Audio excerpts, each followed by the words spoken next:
Dengan santapan jiwa My Quran Time ini dibawakan oleh MFDM Group of Companies, 3Q Equestrian dan Fraser Valley Kuala Kubu Baru.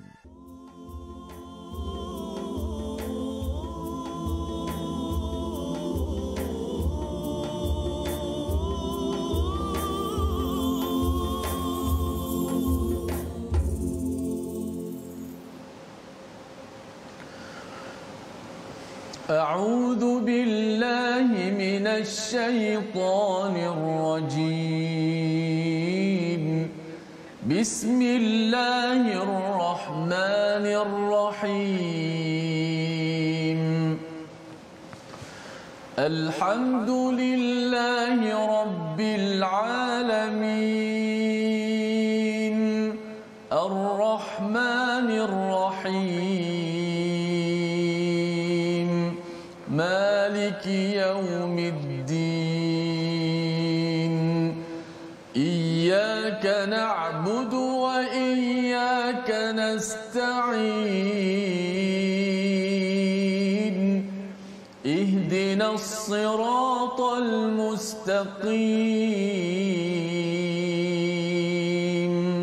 صراط الذين أنعمت عليهم غير المغضوب عليهم ولا الضالين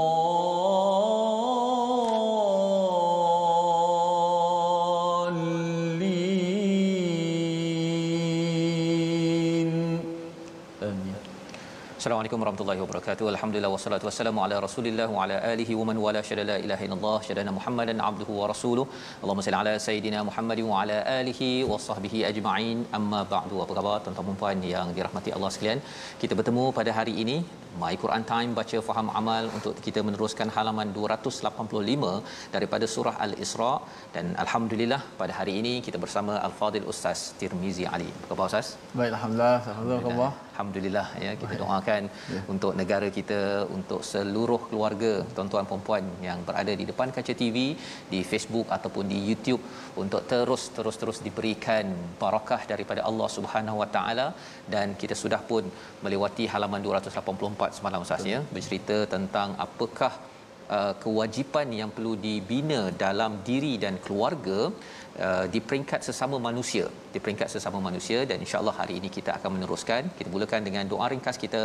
Subhanakala ilmalana illa ma 'allamtana innaka antal alimul hakim rabbi zidni ilma. Moga-moga Allah menambahkan ilmu yang mendekatkan diri kita kepada Allah Subhanahu Wa Taala. Pada hari ini kita ingin sama-sama ya bersama dengan tuan-tuan jemput untuk share, kongsikan dengan rakan-rakan. Kita nak melihat ringkasan halaman 285.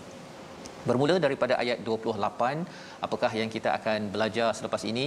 Ikatan kuat dalam keluarga Muslim adalah tiang bagi masyarakat. Kita akan lihat apakah disiplin-disiplin yang juga kita akan laksanakan di luar rumah. Tetapi kita mulakan dahulu di dalam rumah ataupun orang-orang yang terdekat dengan kita.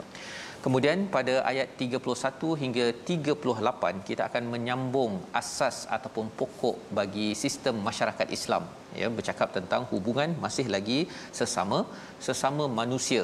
Disiplin inilah kalau kita lihat ia ada kaitan, kalau zaman Nabi Musa, Bani Israel itu dikaitkan dengan 10 commandments, 10 perintah daripada Allah Subhanahu Wa Taala. Jom kita baca sama-sama ayat 28 hingga 33 untuk kita memahami senarai semak untuk kita bina dalam rumah kita dan dalam masyarakat kita. Selain daripada nanti kita akan bertemu dengan senarai hubungan kita dengan Allah Subhanahu Wa Taala agar pertolongan Allah sampai kepada kita semua insya-Allah. Bersama Ustaz Tirmizi. Baik, terima kasih Fadil Ustaz Tuan Fazrul. Assalamualaikum warahmatullahi wabarakatuh. Alhamdulillah wassalatu wassalamu ala Rasulillah. Tuan-tuan sekalian, apa khabar semua? Alhamdulillah kita dapat bertemu lagi dalam My Quran Time baca faham amal. Teruskan share, sebarkan rancangan kita ini untuk memudahkan sahabat-sahabat kita dapat mengajar Al-Quran, baca, faham, amal insya-Allah. Dan kita syukur pada hari ini kita dapat meneruskan Allah berikan kepada kita kecintaan kepada Al-Quran, hati yang sentiasa tersentuh, terkesan dengan Al-Quran. Itulah merupakan ubat ataupun penawar kepada kita semua di saat kita masih lagi diuji ini dengan COVID-19, tak dapat nak berpulang ke kampung dan sebagainya. Moga-moga Allah Subhanahu Wa Taala memberikan ketenangan jiwa kepada kita semua dan Allah Taala mengangkat daripada kita semua wabak ini, insya-Allah. Amin ya rabbal alamin. Ayat 28 hingga 33. Kita baca daripada surah Al-Isra, muka surat yang ke-285. Jom. A'udzu billahi minasy syaithanir rajim. Bismillahirrahmanirrahim. Wa imma tu'ridanna 'anhum ibtigha'a rahmatin min rabbika tarjuha faqul lahum qawlan maysura ولا تجعل يدك مغلولة إلى عنقك ولا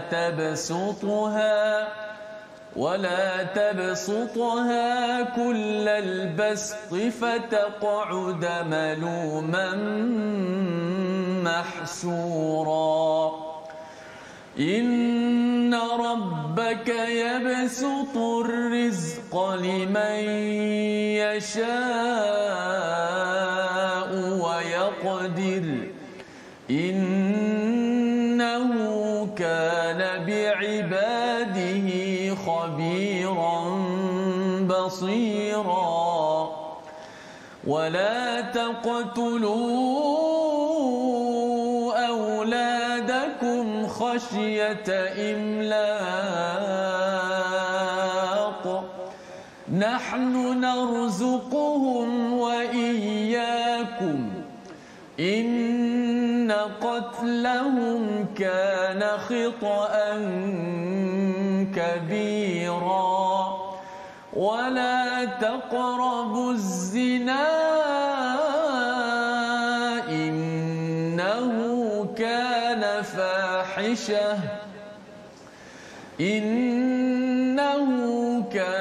فاحشة وساء سبيلا ولا تقتلوا النفس التي حرم الله إلا بالحق ومن قتل مظلوما فقد جعلنا لوليه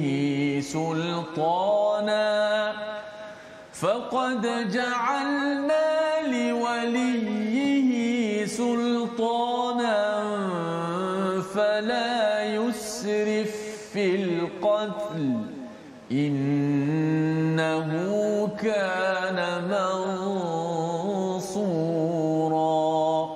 صدق الله العظيم.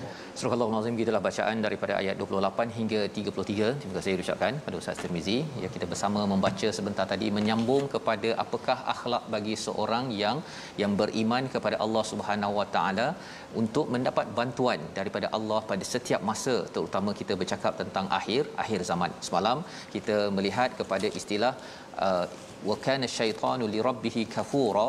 Syaitan itu adalah yang kufur kepada Tuhannya kerana membazir. Membazir ada banyak pendapat, salah satunya pendapat Imam Syafi'i menyatakan bahawa kalau seseorang itu menggunakan perkara yang tidak kena pada tempatnya, itu dinamakan membazir. Tetapi kalau guna pada tempatnya, ya, pada perkara yang baik, maka itu dibenarkan. Hari ini kita dibekalkan dengan apakah akhlak seterusnya bagi seorang muslim dalam kehidupan ketika menolong orang, ketika berderma. Allah nyatakan, dan jika kamu meninggalkan, pada ayat 28, wa imma tu'ridanna anhum mubtigha, ya, jika kamu meninggalkan mereka untuk mencari rahmat daripada Tuhanmu yang kamu harapkan, maka katakanlah kepada mereka usaha ataupun ucapan yang lemah lembut, qaulan maisura, perkataan yang memudahkan. yang lembut kepada saudara ataupun kawan-kawan kerabat yang meminta pertolongan. Isunya apa? Ada orang minta tolong, salah satu akhlak seorang muslim ialah kita beri kepada ahli keluarga kita, orang-orang yang memerlukan. Tetapi kalau kita tidak ada, kita mencari juga rahmat daripada Allah Subhanahu Wa Taala, kita juga tengah mencari rezeki yang lebih. Kita diberikan panduan akhlak di sini, cakap elok-elok. Cakap elok-elok, bukan cakap kalau adik-beradik minta bantu ke kan, hari tu bantu lambat bayar contohnya kan. Okey, jadi jangan mengungkit-ungkit satu, dan jangan disakiti pula. Ini zaman Covid kan, orang lain susah, kita susah, ini nak minta tolong lagi. Jangan digunakan perkataan begitu, tapi kita balas dengan perkataan yang maisura, perkataan yang mudah, memudahkan. Kalau ada nanti dalam hati nak cakap begini, dalam hati sudah pun kita bina, kalau saya ada duit lebih nanti insya-Allah saya transfer. Ya, jangan berjanji ya, tetapi dalam hati itu sudah pun ada perkataan itu. Kerana apa? Kerana ini adalah tanda bahawa kita memohon rahmat daripada Allah Subhanahu Wa Taala ya. Jadi itu kefahaman daripada ayat 28. Ayat 29, apakah lagi yang perlu kita beri perhatian ketika kita ingin menolong itu ataupun ketika kita berderma dalam hidup kita seharian?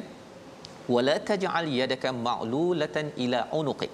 Jangan kamu jadikan tangan kamu itu terbelenggu di leher, ustaz ya. Jadi dia seperti orang yang susah nak buka dompet lah. Kalau katakan orang pergi berniaga shopping ke apa ke, dia letak tangan begini ya, ataupun dia letak tangan begini ya. Ini masih lagi tak masalah lagi. Dia sampai kalau boleh dia alah susah betul lah nak. Dia dah kalau boleh tak nak buka kepada dompetnya, jangan jadi kedekut sangat. Tapi dalam masa yang sama, jangan sampai kita wala tabsutha kullal bastah, iaitu melapangkan tangan apa saja nak, okey ambil okey. Jangan jadi begitu. Dia lebih kurang kalau pergi supermarket ustaz ya, bawa kad ataupun troli yang besar tu, itu lapangkan tu ya. Itu juga adalah suatu perkara yang Allah tegur. Jangan terlampau kedekut, jangan terlampau boros ketika kita beramal dalam hidup, membantu ataupun berbelanja. Fataqauda maluman mahsura ya, maka kamu akan menjadi orang yang tercela dan kamu akan jadi menyesal. Mengapa menyesal? Kerana dah habis dah duit contohnya, minta orang lain pula lepas tu. Mungkin ada yang kata tapi kita kena tiru Abu Bakar. Abu Bakar tu bagi segala hartanya. Kita kena ingat bahawa Abu Bakar tu orangnya ustaz ya, dia adalah seorang yang siddiq, tapi dalam masa yang sama dia juga adalah seorang ahli bisnes. Dia ada pelaburan dekat sana. Jadi bila dia bagi semuanya itu, dekat sana ada company dia, ada syarikat dia, hujung bulan masuk balik. Dia ada kemahiran bisnes dan juga pelaburan. Kalau kita makan gaji 3,000 contohnya, kemudian dengar ceramah kata kita mesti seperti Abu Bakar contohnya kan, untuk bersama dengan Nabi. Sebenarnya bagi penceramah pun kena berjaga-jaga juga menggunakan perkataan itu. Pasal apa? Pasal sebenarnya Abu Bakar ni kalau ditimbang imannya satu bahagian, yang lain iman orang-orang beriman semua kat kawasan sini. Jadi pasal kita ini bukan Abu Bakar, jadi kita kena sedar diri bahawa kita tidak semampu Abu Bakar. Kita kena sedar diri begitu. Terutama kita berazam, tetapi jangan pula para penceramah kata kita mesti jadi Abu Bakar, jangan kurang daripada Abu Bakar. Khuatir nanti kita menyusahkan kepada masyarakat, padahal sebenarnya ketika kita mengajak ke arah kebaikan, yang minimum pun okey, yang penting jangan terlibat dengan perkara-perkara dosa dan juga maksiat dan permusuhan. Baik, jadi di sini Allah kata fataqauda maluman mahsura. Satu lagi istilah ini mahsura ini menyesal. Kalau orang tu dah derma ustaz ya, lepas tu dia mengungkit dan dia menyesal, apa yang dia derma itu habis. Contohnya lah dia belanja adik-beradik dia kan, dia 3,000 terus habis dia bagi adik-beradik. Kalau dia menyesal, dia sebenarnya tidak ikhlas kepada Allah Subhanahu Wa Taala. Itu sebabnya kita kena ada ilmu untuk jangan terlampau kedekut dan jangan terlampau boros. Dan orang-orang di sekitar pun kena beri sokongan lah. Kadang-kadang pasal dia tengok suami saya ni dah gaji besar ni kan, ataupun kawan ni dah gaji besar ni, dia minta belanja kereta besar, rumah besar, apa lagi makan besar pada setiap hari, padahal sebenarnya itu tidak menjadi sifat orang Islam ataupun yang disampaikan pada ayat 29. Ayat 30 Allah menjelaskan tentang konsep rezeki, ya, tentang konsep rezeki. Inna rabbaka yabsutur rizqa liman yasha. Sesungguhnya Allah lah yang melapangkan rezeki kepada siapa yang dikehendakinya dan juga mengehadkannya. Innahu kana biibadihi khabiran basira. Maksudnya bila Allah lapangkan rezeki, kita berjaya. Maksudnya bila Allah wa yaqdir, kita gagal, ya. Contohnya kalau katakan kalau rezeki kita lapang, jadi begitulah keretanya, kan. Tapi kalau katakan rezekinya dihadkan, ya, itu jadi lain macam dia punya graf yang turun tu, kan. Itu pasal dihadkan. Kalau dilapangkan, dapatlah berjaya dekat universiti 4.0 contohnya. Tapi kalau dihadkan, dapatlah 2.0 contohnya. Jadi ini adalah rezeki. Tapi poin yang kita nak ambil juga daripada ayat 30 ini, Allah lah yang melapangkan rezeki kepada siapa yang dikehendaki. Ketika kita tolong saudara kita, kita tolong kawan kita, kita recommend projek untuk rakan ataupun vendor contohnya, kita jangan cakap bahawa saya tahu yang melapangkan rezeki awak. Jangan cakap begitu. Jangan pula bahawa saya tahu yang recommend awak, itu sebabnya awak dapat projek. Jangan cakap begitu. Pasal Allah cakap inna rabbaka yabsutur rizqa liman yasha. Kerana ustaz nanti dia akan jadi orang yang sombong. Betul. Dia rasa bahawa saya bagi projek kat awak tau, awak jadi begini ni saya yang buat. Itu adalah petanda orang yang sombong. Padahal dalam surah Al-Isra ini Allah menemplak kepada Bani Israel yang membuat kerosakan itu kerana dia sombong. Terutama bila orang ada kuasa, dia makin mudah untuk sombong.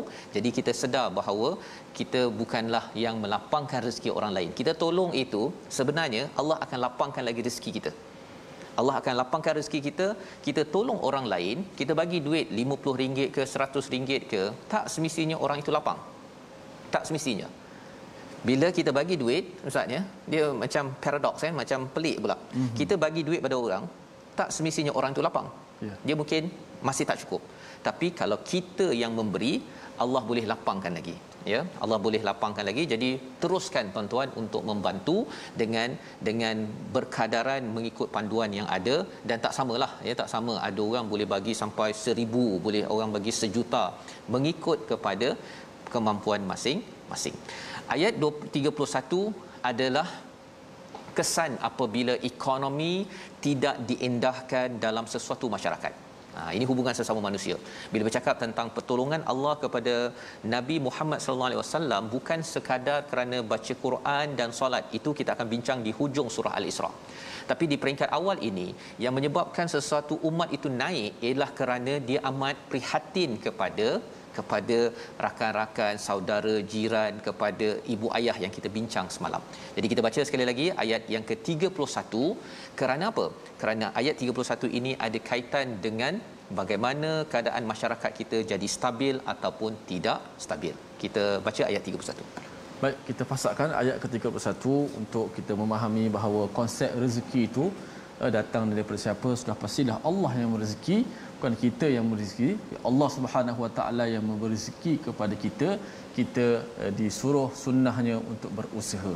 Tapi kita kena pegang betul-betul akidah itu. Baik, ayat 31 kita baca sekali. A'udzubillahi minasyaitonir rajim. Wala taqtulu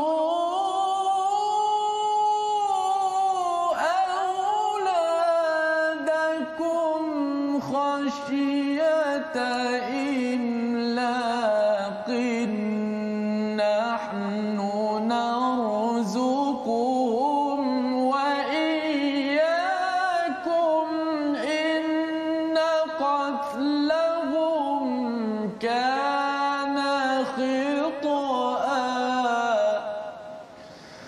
إن قتلهم كان خطأ كبيرا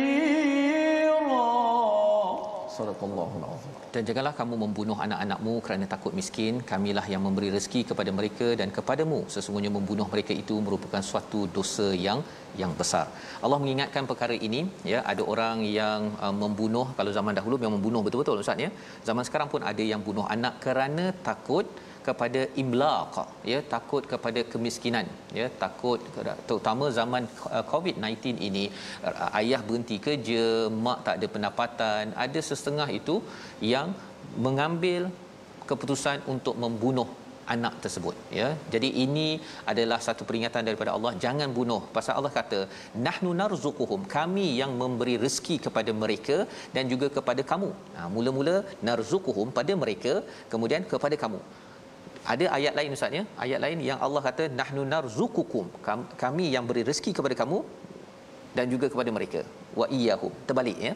Di sini Allah berikan kepada mereka pasal keprihatinan orang yang membunuh anak ini kerana dia rasa macam dia tak boleh nak beri makan pada anak satu, tapi ada yang kedua yang dia menggugurkan anak belum lahir lagi, dia gugurkan pasal nanti kalau anak ramai nanti COVID-19 ini macam mana saya nak bagi makan.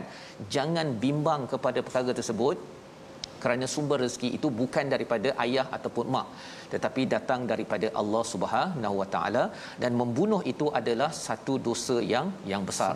Jadi hukum menggugurkan, ya, ataupun ada yang sampai tahap merancang ustaz, ya, merancang yang tidak dibenarkan, itu perlu kita beri perhatian, ya. Yang itu kalau ada yang kata hukum macam ni itu kita tanya kepada mufti lah, ya. Tapi ideanya ialah jangan sampai kita berfikir tak payahlah, kan, gugurkan je lah, ya.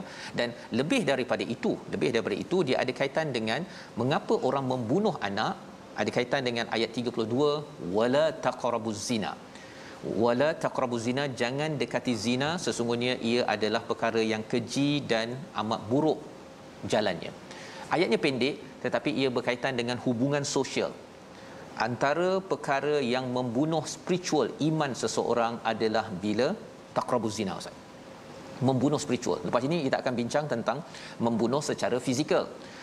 Membunuh spiritual ini apa maksudnya? Bila seseorang itu mendekati pada zina, maksudnya dia jauh daripada sabil yang baik, iaitu istilahnya sa'asabila. Dia tidak suka pada perkara hidayah. Cara dia melihat dunia sudah berbeza. Dia lebih suka kepada perkara syahwah, ya. Dan ini Allah kata bukannya wala tazni, bukannya kamu jangan berzina, tetapi Allah kata wala taqrabuz zina. Dia kalau macam orang demam ustaz, ya, Imam Sa'di bercakap, dia kata kalau orang demam, kita jangan dekati pada orang demam. Zaman sekarang ini kalau ada orang yang dijangkiti COVID contohnya, kita kena jauh, kan? Pasal apa? Kalau kita dekat saja dia akan kena. Terutama kalau delta. Maka lebih delta daripada delta ialah zina. Ya, satu perkara yang kita kena jaga elok-elok. Kita doakan pada diri kita, ahli keluarga kita jauh daripada perkara ini, kerana ia kalau dalam masyarakat makin kuat zina, ya, ataupun mendekati zina, maka pembunuhan pun akan bertambah. Yang kita akan lihat nanti apakah lagi ayatnya, tapi kita lihat dulu perkataan pilihan pada hari ini. Perkataan hari ini adalah a'rada, ya, berpaling, dan perkataan ini yang kita lihat sebentar tadi pada ayat 28, ya, bila kita tidak mampu untuk menolong kepada keluarga ataupun rakan-rakan kita, cakaplah dengan perkataan yang menyenangkan, yang baik, agar Allah memberi rahmat pada kita. Lepas itu Allah beri banyak lagi bantuan kepada kita sehingga kita boleh bantu orang lain walaupun ada cabaran COVID-19. Kita berehat sebentar. My Quran Time, baca faham amal, insya-Allah.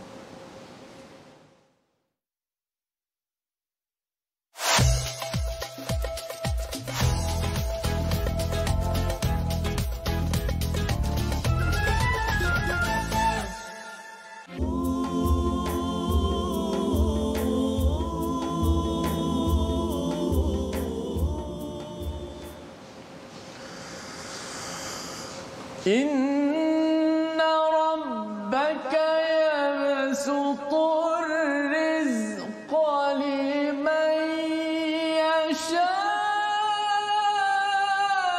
wa yaqdiru innahu kana bi'ibadihi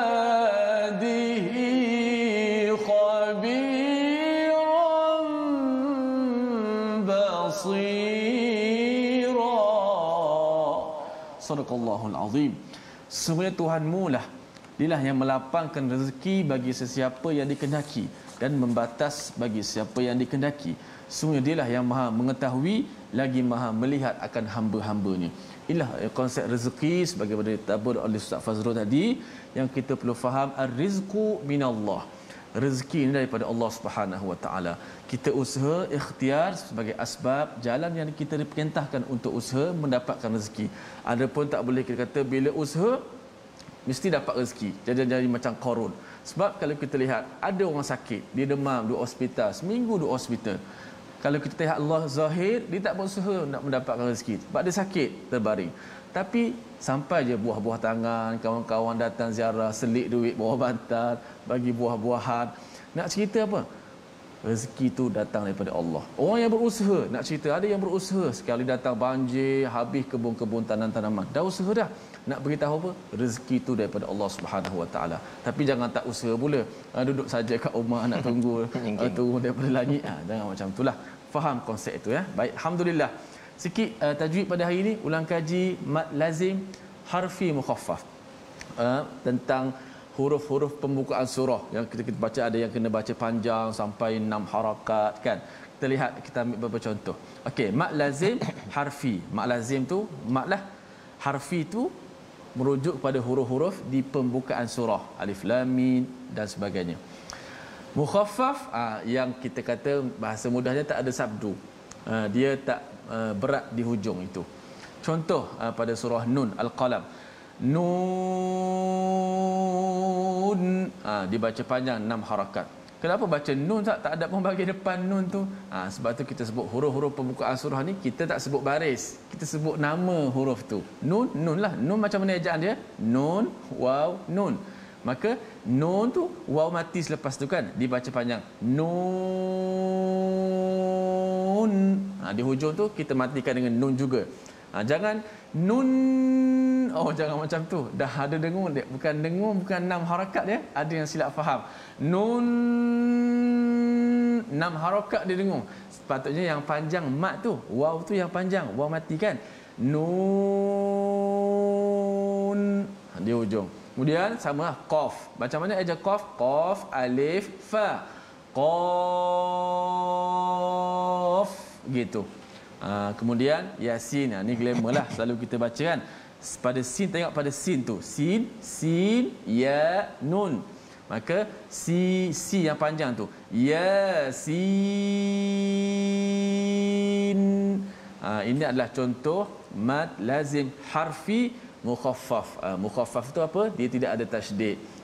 Kebetulan pula dia di hujung sekali, maka tidak melibatkan masuk ke dalam huruf selepas itu. Tidak ada tasydid. Panjangnya sama juga dibaca seperti mana 6 harakat. Mad lazim harfi mukhaffaf. Wallahu a'lam. Terima kasih diucapkan pada Ustaz Tirmizi, mad lazim harfi mukhaffaf ya sebentar tadi, dan moga-moga kita dapat mengamalkannya ketika bacaan kita, dan sekaligus ya dalam bacaan kita ini Ustaz ya, kita nak bawakan juga nilai bacaan itu, nilai dari segi bacaan dan juga nilai bagaimana kita mengambil bacaan itu kita amalkan dalam kehidupan kita seharian. Jadi kita sudah pun membaca sehingga ayat 33 ya. Ayat 32 tadi bercakap tentang bagaimana zina itu membunuh spiritual, membunuh iman, kerana orang ini tidak menghargai hak Allah, tidak menghargai hak orang lain, si suami, si isteri, hak anak, hak pelbagai jenis orang. Dan lebih daripada itu, kalau dia sudah membunuh spiritual, ia juga akan memberi kesan membunuh secara fizikal. Dalam ayat 33 Allah kata jangan bunuh sesuatu jiwa kecuali yang dengan kebenaran. Kebenaran ni kalau di mahkamah ditentukan hukuman ikut pada peraturan, maka itu adalah bil haqq. Wa man qutila mazluman, siapa yang dibunuh itu secara zalim, maka wali dia itulah yang boleh menentukan Ustaz ya. Betul. Menentukan okey saya nak didenda dia saman dia ke nak pulangan dia, yang tentukan adalah wali dia, bukannya qadi ataupun hakim. Itu pun satu perkara yang kita kena ingat. Jangan sampai kita pasal hakim ataupun peguam nak duit sampai 3 juta, jadi dia kata 5 juta. Rupanya dia ambil 3 juta. Padahal si ayah tu kata saya dah maafkan dah, tak apalah kalau nak bayar pun bayarlah sedikit 2-3 ribu. Ini penting. Kerana apa tuan-tuan? Kalau tidak, ada orang yang memang suka menjadi peguam pembunuh Allah. ataupun rancang untuk bunuh. Pasal nanti dapat 3 juta. Allah. Ini perkara yang kita Baiklah. kena jaga betul-betul. Innahu kana mansura, sesungguhnya dia adalah orang yang ditolong. Maka kita kena bina sistem menolong sesama sendiri, ya. Mungkin kalau tadi itu jangan jadikan industri membunuh ini sebagai satu industri mendapat duit. Ya, pasal ini adalah satu jenayah tahap tinggi yang berlaku dalam masyarakat. Dan seterusnya apa? Apakah lagi panduan daripada Allah untuk kita bina identiti Islam yang sebenarnya? Kita baca ayat 34 hingga ayat 38. Silakan Ustaz. Baik, alhamdulillah. Kita terus sambung lagi. Banyak lagi perintah-perintah yang kita dengan maksud perintah yang kita dilarang buat. Wala. Apa lagi perintahnya? Yang perkara yang dilarang, sama-sama kita baca ayat 34 hingga ayat 38. Jom. Kita baca dengan Taranum Hijaz lah. Kerana ayat-ayat berkaitan dengan larangan-larangan ni sesuai ayat yang begitu tegas. Kita ambil Taranum Hijaz. A'udzubillahi minasyaitanir rajim. ولا تقربوا مال اليتيم إلا بالتي هي أحسن حتى يبلغ أشده وأوفوا بالعهد إن العهد كان مسؤولا وأوفوا الكيل إذا كلتم وزنوا بالقسطاس المستقيم ذلك خير وأحسن تأويلا ولا تقف ما ليس لك به علم إن السمع والبصر والفؤاد كل أولئك كان عنه مسؤولا ولا تمش في الأرض مرحا إنك لن تخرق الأرض ولن تبلغ الجبال طولا كل ذلك كان سيئه عند ربك مكروها صدق الله العظيم. Surah Al-Nazim, gitulah ayat 34 hingga ayat yang ke-38 menyambung wala taqrabu malal yatim. Janganlah kamu dekati, sama juga dalam format ayat 32 Ustaz ya. Jangan dekati kepada zina, jangan dekati pada ayat 34 ini malal yatim, harta anak yatim illa billati hiya ahsan, kecuali dengan cara yang lebih dengan lebih baik. Maksudnya kita akan uruskan dengan lebih baik, ataupun ketika dia dilaburkan kepada tempat yang lebih baik agar mendapat manfaat kepada si anak yatim. Siapa anak yatim? Anak yatim adalah orang ataupun anak yang mungkin kurang pendedahan Ustaz ya, kurang perlindungan disebabkan ayahnya sudah meninggal, ataupun sekarang ni perbincangan ayah yang sudah hilang, ya, tidak dapat dikenal pasti. Maka hatta yablugha asyuddah, ya, sampailah kepada dia dah balik, maka ia perlu disampaikan ataupun ditunaikan, disempurnakan. Wa aufu bil ahd. Perkara ini amat penting kita beri perhatian, ya, walaupun tuan-tuan mungkin ada yang kata oh saya tak terlibat dengan anak yatim, tetapi istilah wa aufu bil ahd ini maksudnya sempurnakan janji. Mengapa sempurnakan janji? Pasal anak yatim ini sebenarnya dia lebih lemah daripada si ayah, bapa saudara ataupun siapa-siapa yang menguruskan hartanya. Maka ini pelajaran untuk kita. Kalau kita ada kuasa, ya, macam bapa saudara ke, mak saudara ke, kita ada kuasa, kita kena wa'aufu bil ahd. Ya, kita kena tunaikan janji. Sesungguhnya setiap janji itu akan dipersoalkan. Sama kalau katakan di tempat kerja Ustaz ya, bos dengan staff. Staff dia buat macam mana pun, bos dia boleh kata oh kamu ni tak kerja, potong gaji, kan. Tetapi kalau dah janji dengan si staff itu untuk dibayar, maka ia perlu ditunaikan. Kerana apa? Kerana janji itu akan ditanyakan. ayah dah janji dengan anak kan, nanti kita pergi jalan-jalan minggu depan contohnya kan. Kalau dah janji, boleh je ayah kata sibuk, kata itu ini, pasal orang ada kuasa ni ustaz ya, dia boleh dia tukar-tukar kata kerana ada masalah ke apa sebagainya. Tetapi ingat, Allah kata janji itu akan ditanya di hadapan Allah Subhanahu Wa Taala. Sama kalau katakan memimpin sebuah negeri ataupun sebuah negara, bila dia dah sebelum naik dia janji macam-macam kan, bila dah jadi pemimpin dia tukar kerana itu, kerana ini dan sebagainya. Ingat, janji yang telah ditabur selama ini akan ditanya di hadapan Allah Subhanahu Wa Taala. Jangan main-main. Walaupun mungkin pengikut rakyat tak boleh buat apa. Kan, saya dah hari tu dah bagi amanah kat dia, tapi dia pergi pula ke tempat lain, pergi kerana nak mendapatkan habuan untuk dirinya sendiri. Itu akan ditanya di hadapan Allah, dan ingat, ia adalah satu perkara yang besar. Ayat 35 Allah kata wa'aufu, sempurnakan sukatan. Kali ini dalam bab ekonomi, kalau siapa-siapa yang jual internet ustaz kan, contohnya kata 500 megabyte per second contohnya, tapi dapat 100 megabyte per second contohnya, maka Allah kata sempurnakan ya. Idza kiltum wazinu bil qistasil mustaqim, kalau nak ukur dengan alat yang tepat ya. Mungkin kalau kita guna alat-alat ini ustaz ya, kita tak tahu macam mana nak ukur, tetapi Allah kata di hujung itu zalika khairum wa ahsanu ta'wila, jangan tipu. Allah kata itu lebih baik, wa ahsanu ta'wila, kerana kalau seseorang itu tipu dalam berjual beli, lambat hantar ya, kadang-kadang dah jual ustaz ya harga murah, lepas tu kata oh habis stok, rupanya dia pergi jual sekali lagi dengan harga mahal. Macam-macam manipulasi dalam ekonomi ini. Lambat laun Allah akan lingkupkan bisnes begini ya, kerana takwilanya itu, dia punya kesimpulannya itu tidak jadi yang terbaik. Mengapa jadi tak jadi terbaik? Disebabkan dia tidak mengikut perintah Allah dalam ayat 35. Jadi kalau kita berjual, tuan-tuan yang berjual beli, ada bagi produk, bagi kualiti yang terbaik yang kita dah janjikan. Beri, kalau hantar barang dalam 3 hari, cakap 3 hari. Jangan lepas 5 hari baru cakap oh minta maaf lah ya, pos ini tak jalan, ada banjir dan sebagainya. Kena update dari masa ke semasa. Khawatir kita tidak menyempurnakan wa auful kail idza kiltum wazinu bil qistasil mustaqim.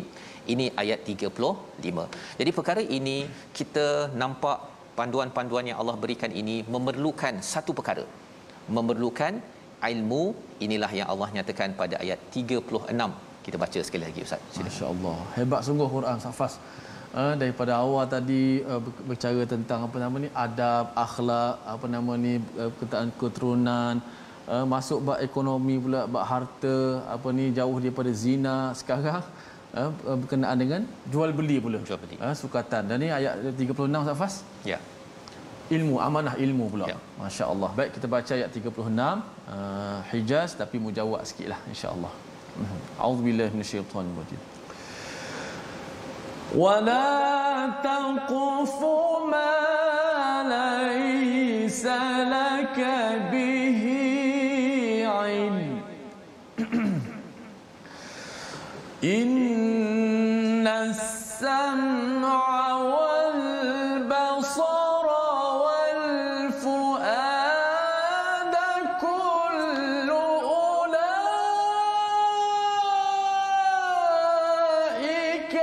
كان عنه مسؤولا. Sadaqallahul azim.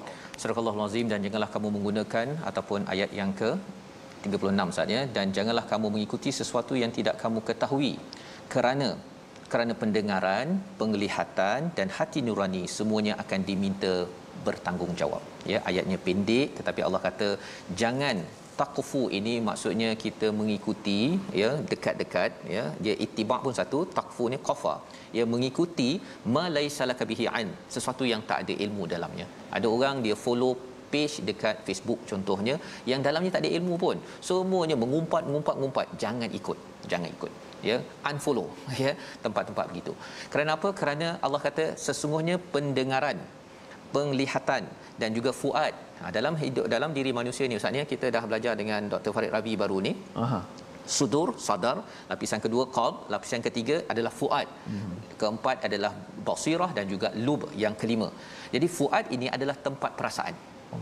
tempat perasaan, ya, tempat perasaan. Dan dia ada dua, dia pasal bahasa Arab ni kan istilahnya lughatud dad kan, dia ada maksud yang sini, betul, satu lagi terbalik, ya. Fuad adalah tempat di mana kita menggunakan perasaan membuat kesimpulan yang matang. Itu adalah fuad, ya. Tetapi dalam masa yang sama, fuad juga adalah tempat dengan perasaan menggunakan ilmu yang tidak matang. Ya, dia macam terbalik kan. Itulah tempatnya. Dua-dua. Kalau kita guna perasaan dengan ilmu yang matang, akhirnya apa? Kita buat ceramah ke, kita buat kerja, ibu-ibu di rumah buat kerja dengan penuh semangat. Ya, penuh semangat. Tapi kalau katakan fuad ini digunakan untuk marah, Ustaz. Orang marah, dia guna fuad. Ya, marah itu dia akan gunakan menengking, mengungkit, membuat macam-macam. Ya, kalau dalam surah Al-Humazah itu dia mencela itu, dia kalau mengumpat ini, dia kalau mengumpat dia pendek. Dia tak best. Dia kalau nak mengumpat tu mesti sampai penuh perasaan. Dia tu dia kan. Itu kaedah mengumpat. Dia akan sampai dalam dan akan dibakar api neraka nanti ke lapisan yang dalam ini. Dalam surah Al-Humazah. Jadi kita tak nak gunakan fuad itu untuk perkara yang negatif ini. Jadi di sini Allah kata apa? Kullun ulaika kana anhu mas'ula. Ya, kalau tadi kita dah tengok pada ayat 34 bahawa janji akan ditanya, ya. Kalau di sini, kalau ada yang kata, Ustaz, ya, saya tengah marah hari tu, itu sebabnya saya buat awak begitu. Contohnya kan. Saya tak stabil pada hari itu sebabnya saya kutuk awak, ataupun saya hina awak, ataupun saya berhentikan awak kerja. Kalau ada yang kata waktu itu saya tak normal, tak bolehlah kira macam tu kan. Waktu saya tak normal, sekarang saya dah normal sikit. Allah kata kullu ulaika kana anhum mas'ula. Perasaan yang marah sangat ataupun yang okey sangat, pasal sayang sangat, Ustaz, ya, boleh sign check untuk anak saudara ataupun untuk anak. Ya, membuat keputusan yang tanpa menggunakan ilmu yang sebenarnya, menguruskan pendengaran, pandangan dan juga hati itu, kalau dia menjadi tidak matang, ia akan ditanyakan. Jadi kita kena belajar menguruskan pendengaran, penglihatan dan juga fuad. Salah satunya, Ustaz, di hujung nanti surah Al-Isra, namanya adalah Quran yang kita sedang ikuti ini. Dia akan menenteramkan balik, tapi kena ambil dos setiap hari. Ya, bukan sekadar 2 dos, tapi dosnya setiap hari. Baru dia akan menyebabkan fuad itu menjadi hati yang berperasaan, tapi perasaannya kuat dengan panduan daripada Al-Quran. Dengan perkara ini, dengan ilmu, ya, ayat 37 menerangkan, Ustaz, ya, bahawa ilmu ini dah ada, okey, tapi ilmu ni juga dia ada macam apa, dua kesan, positif negatif. Satu, dengan ilmu seseorang menjadi rendah diri, ya, menghambakan diri, bagus akhlaknya. Tapi dengan ilmu juga Allah kata pada ayat 37, dan janganlah kamu berjalan di muka bumi ini dengan sombong, kerana sesungguhnya kamu tidak akan dapat menembus bumi dan tidak akan mampu menjulang setinggi gunung. Semua itu adalah perbuatan jahat yang sangat dibenci di sisi Tuhanmu. Dengan ilmu, ada orang gunakan untuk buat segala kesalahan ataupun jenayah yang Allah larang.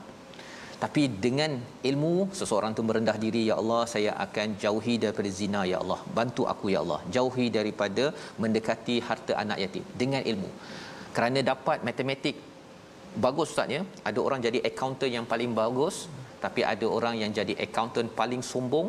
Dia boleh tukar akaun orang, ambil satu sen daripada akaun, dan dia jadi kaya raya. Ini adalah perkara yang Allah kata makruh, dibenci.